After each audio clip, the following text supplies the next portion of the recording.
Hello everyone. आज हम start कर रहे हैं अपना चैप्टर नंबर 5। चैप्टर नंबर 5 है complex numbers and quadratic equations. इसमें हमने क्या समझना है, 10th क्लास में हमने डी क्वाड्रेटिक इक्वेशन में हमने डी पढ़ा हुआ है। डी मतलब विवितकर। विवितकर है डिस्क्रिमिनेंट। विवितकर means discriminant. हमने ये पढ़ा हुआ है कि if d is equal to जो बी स्क्र माइनस 4ac इसका फॉर्मूला होता है d का, अगर ये ग्रेटर देन इक्वल टू 0 है तब हमारे उसके रियल सॉल्यूशन होते हैं क्वाड्रेटिक इक्वेशन के। क्वाड्रेटिक इक्वेशन के दो सॉल्यूशन होते हैं, दोनों रियल होते हैं if B square minus 4ac greater than equal to 0।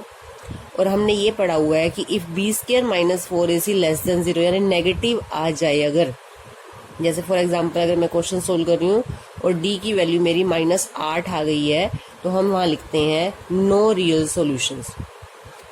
अब हमने ऐसे क्वेश्चंस के लिए फॉर एग्जांपल अगर मेरे पास ये क्वेश्चन है x² + 1 इज इक्वल टू 0 और मुझे इसके सॉल्यूशन फाइंड आउट करने हैं। सॉल्यूशन मीन्स x की वैल्यू निकालनी है, तो x² इज इक्वल टू -1 और हम क्या लिखते हैं, this condition is not possible because कि जो स्क्वायर है किसी नंबर का वो नेगेटिव नहीं हो सकता। तो हम क्या लिखते हैं यहाँ पर, this condition is not possible. इसका मतलब क्या है, इसका मतलब यह है कि हमारे पास ऐसा कोई रियल नंबर नहीं है जो इस कंडीशन को डिफाइन कर सके, क्योंकि अभी तक हमने रियल नंबर्स ही पढ़े हैं, वास्तविक संख्याएं ही पढ़ी हैं।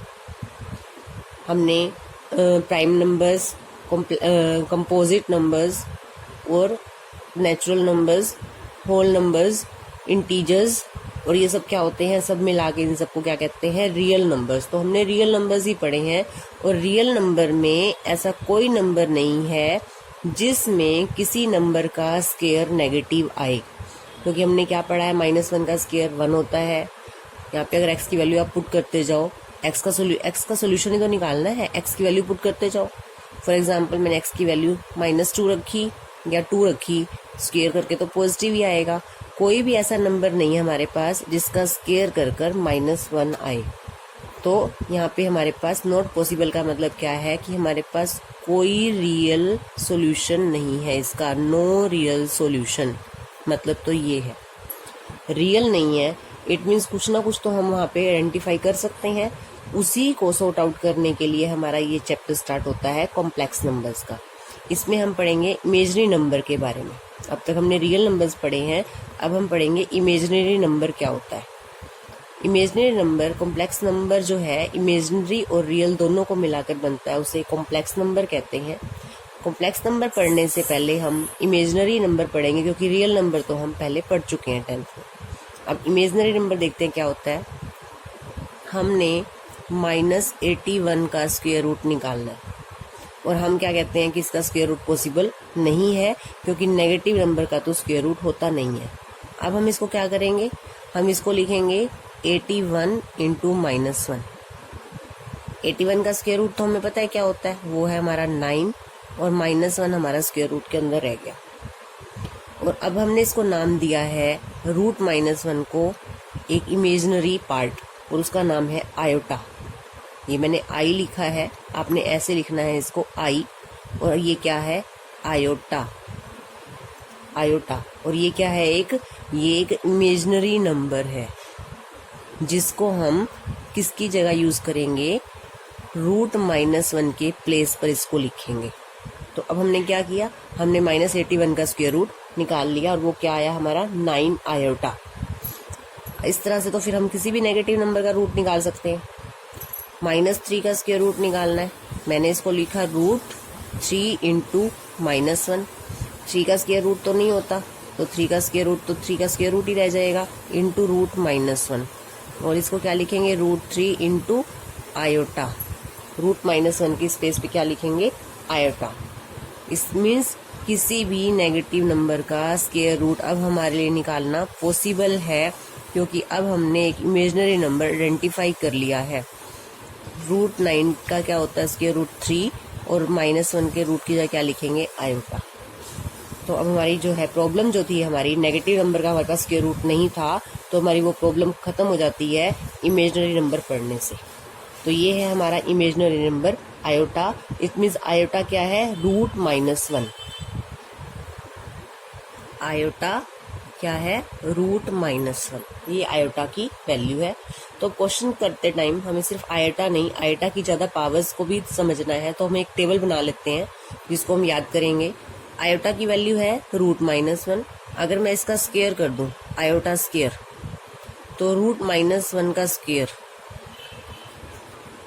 और वो क्या आ जाएगा, -1। तो आयोटा स्क्वायर की वैल्यू क्या आ गई, -1। अब मैं आयोटा क्यूब की वैल्यू निकालती हूँ। आयोटा क्यूब, इसको क्या लिख सकते हैं, आयोटा स्क्वायर इंटू आयोटा। आपको पता है मल्टीप्लाई में पावर ऐड हो जाती है। क्यूब को मैंने स्क्वायर अलग कर लिया, 1 पावर अलग कर लिया। आयोटा स्क्वायर की वैल्यू तो मुझे पता है -1 इंटू आयोटा, तो क्या आ गया, माइनस आयोटा। आयोटा की वैल्यू रूट -1, आयोटा स्क्वायर की वैल्यू -1, आयोटा क्यूब की वैल्यू माइनस आयोटा। आगे चलते हैं, आयोटा की पावर 4 निकालना होगा, तो आप क्या लिखोगे इसको, आयोटा स्क्वायर का स्क्वायर। हम वो लिखेंगे ना वैल्यू जो हमें पता हो। मुझे आयोटा स्क्वायर की वैल्यू पता है, आयोटा स्क्वायर की वैल्यू -1 का स्क्वायर 1। तो आयोटा की पावर 4 की वैल्यू क्या आ गई, 1। तो इस तरह से हम कुछ टेबल बना लेंगे ताकि हम उसको याद कर सकें। आयोटा की वैल्यू रूट -1, आयोटा स्क्वायर की वैल्यू -1, आयोटा क्यूब पढ़ लिया हमने, माइनस आयोटा, आयोटा की पावर 4 1। आगे और देखते हैं। अगर मुझे 1/आयोटा निकालना है, अब हमें ये बात और समझनी है कि जैसे हमारे पास 1/√2 आ जाता है, तो हम आंसर में 1/√2 नहीं लिखते, उसको रैशनलाइज करते हैं। हम उसे हर का परिमेयकरण करते हैं। कभी भी हम हर में रूट को नहीं रखते। आंसर निकालने में हम उसको हर का परिमेयकरण करके, रैशनलाइज करके फिर आंसर लिखते हैं। तो ऐसे ही आयोटा को भी आपने डिनोमिनेटर में नहीं रहने देना। अगर आपका आयोटा डिनोमिनेटर में आ जाता है तो आपने उसको क्या करना है, रैशनलाइज कर लेना है।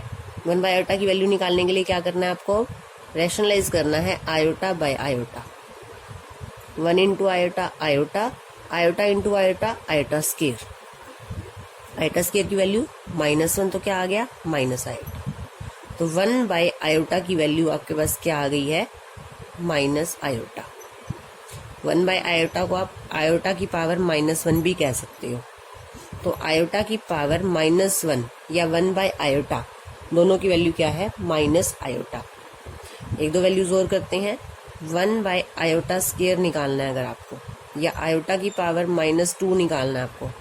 -2 सोल्व करने के लिए आप उसको डिनोमिनेटर में ले जाएंगे ताकि पावर पॉजिटिव हो जाए। और अब क्या करेंगे, 1/आयोटा स्क्वायर, और आयोटा स्क्वायर की वैल्यू क्या है, -1, तो क्या आ गया ये, -1। तो आयोटा की पावर -2 या 1/आयोटा स्क्वायर किसके इक्वल होता है, -1। आयोटा स्क्वायर भी -1 के इक्वल है, आयोटा की पावर -2 भी -1 के इक्वल है। तो ये टेबल हम अगर लर्न कर लेंगे तो हमें क्वेश्चंस करते टाइम काफ़ी इजी रहता है। आयोटा की value root -1, iota square -1, iota cube minus iota, iota की पावर 4 1, 1/आयोटा माइनस आयोटा, 1/आयोटा स्क्वायर -1। तो ये टेबल लर्न करते हैं और आगे देखते हैं। अब हम पढ़ते हैं कॉम्प्लेक्स नंबर क्या होता है। कॉम्प्लेक्स नंबर रियल नंबर और इमेजिनरी नंबर को मिलाकर बनता है। इसको जेड से डिनोट करते हैं। जेड हमने इंटीजर भी पढ़ा है, लेकिन जेड हम यहाँ पढ़ेंगे कॉम्प्लेक्स नंबर। और कैसे होता है ये, a प्लस आयोटा b। इसमें से a को कहते हैं रियल पार्ट और b को कहते हैं इमेजिनरी पार्ट। जो आयोटा के साथ लगा होता है उसको बोलते हैं imaginary part. z is equal to a plus iota b। z क्या है, कॉम्प्लेक्स नंबर। a इसका रियल पार्ट है, b इसका इमेजिनरी पार्ट है।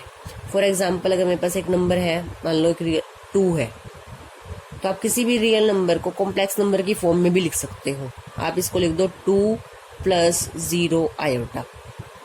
यहाँ पे 2 क्या है, रियल पार्ट, 0 है इसका इमेजिनरी पार्ट, और अब ये क्या बन गया, ये एक कॉम्प्लेक्स नंबर बन गया। z is equal to 2 plus 0 iota.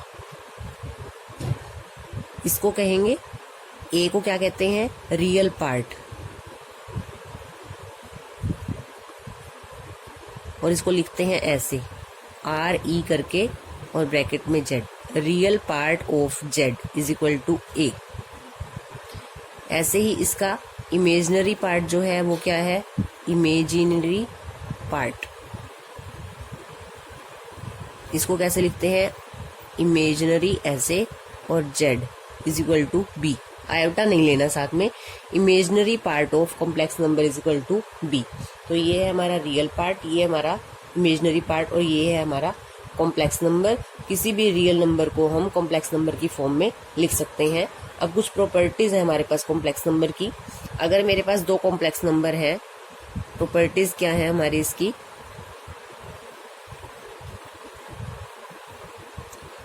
If Z1 and Z2 दो कॉम्प्लेक्स नंबर है, Z1 को लिखा मैंने a प्लस आयोटा b और Z2 एक अदर कॉम्प्लेक्स नंबर है c प्लस आयोटा d। अगर आपका Z1 और Z2 इक्वल है, इसका क्या मतलब होता है, इसका मतलब होता है कि रियल पार्ट के इक्वल है, इमेजिनरी पार्ट के इक्वल है, a is equal to b and a is equal to c and b is equal to d। Real part के इक्वल और इमेजिनरी पार्ट के इक्वल। अगर आपको Z1 प्लस Z2 निकालना है तो हम कैसे निकालेंगे, प्लस कैसे करेंगे, रियल पार्ट में ऐड होगा, इमेजिनरी पार्ट में ऐड होगा, तो क्या आएगा a plus C plus iota common लेके b plus D. Real part a c में ऐड हो जाएगा, b d में ऐड हो जाएगा और जो नया नंबर आएगा वो भी क्या होगा, एक कॉम्प्लेक्स नंबर होगा, क्योंकि इसमें भी रियल पार्ट और इमेजिनरी पार्ट है। ऐसे ही माइनस भी करेंगे तो भी ऐसे ही होगा। स्टार्ट करते हैं एक्सरसाइज 5.1। बहुत ही सिंपल क्वेश्चंस हैं। क्वेश्चन नंबर 1 में हमें जो भी क्वेश्चंस दिए हैं, क्वेश्चन की स्टेटमेंट है express each of the following in the form of a plus iota b, यानी आपने आंसर को a प्लस आयोटा b की फॉर्म में लिखना है, सोल्व करना है। पहले इसको इसे सोल्व करते हैं। सोल्व सिंपल मल्टीप्लिकेशन की तरह ही करना है। 5 आयोटा को हमने मल्टीप्लाई करना है -3/5 आयोटा से। 5 से 5 कैंसिल हो जाएगा, -3 और आयोटा की आयोटा से मल्टीप्लाई करेंगे तो आयोटा स्क्वायर। ये तो आपको पता है कि मल्टीप्लाई में पावर ऐड हो जाती है। आयोटा का मतलब आयोटा की पावर 1 है, आयोटा स्क्वायर आ गया, -3 और आयोटा स्क्वायर की वैल्यू हमने की है क्या होती है, -1, मल्टीप्लाई करके आ गया 3। और हमने इसको लिखना है a प्लस आयोटा b की फॉर्म में। तो जो हमारा आंसर है वो क्या आएगा, 3 + 0 आयोटा। इस फॉर्म में लिखना है आंसर को।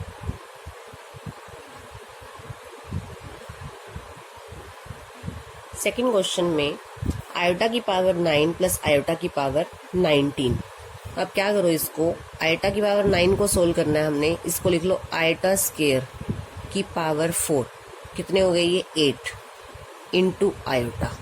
अब पहले ये देखो आयोटा की पावर 9 बन गया, ये 2 4 ज़ा 8, 8 यहाँ पे है पावर और 1 यहाँ पे है, तो 8 और 1 9 होगी।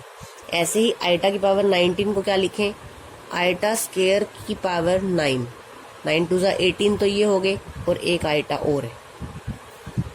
आयोटा स्क्वायर की वैल्यू -1, इसकी power 4 into iota, plus iota square की वैल्यू -1, इसकी पावर 9 इंटू आयोटा।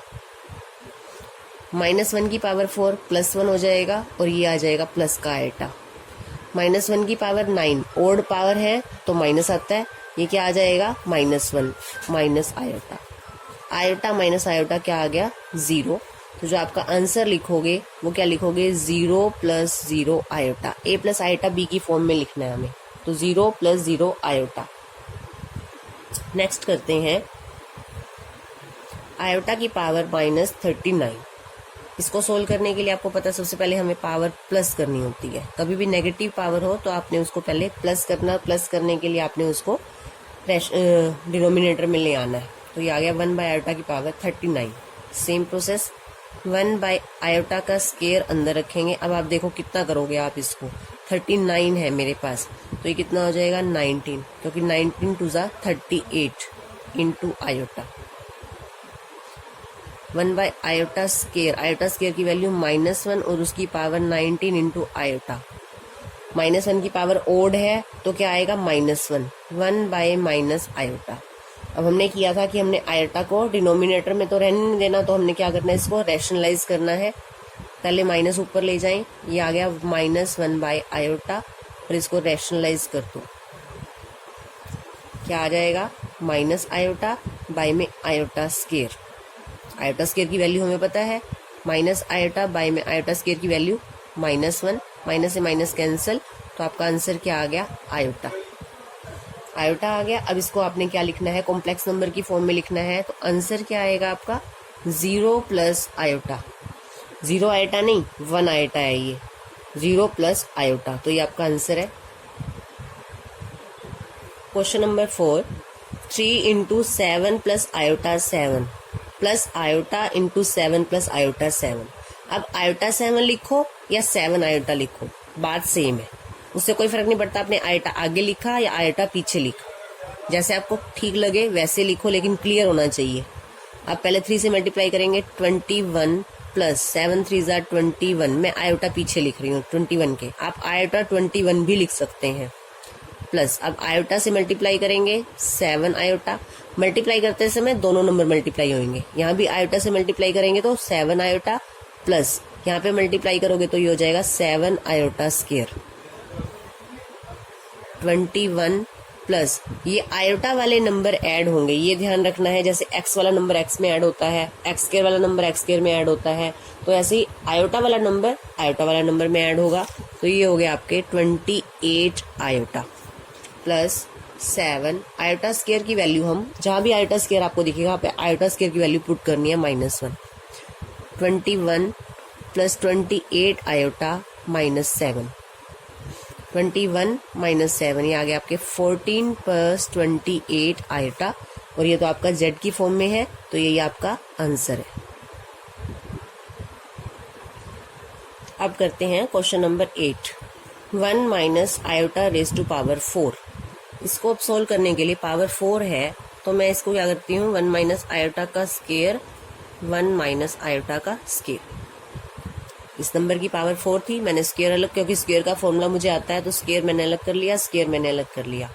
अब इसमें a माइनस बी का होल स्केयर फॉर्मूला लगाएंगे, a square plus B square minus 2ab। इसमें भी सेम लगाएंगे, a square plus B square minus 2ab।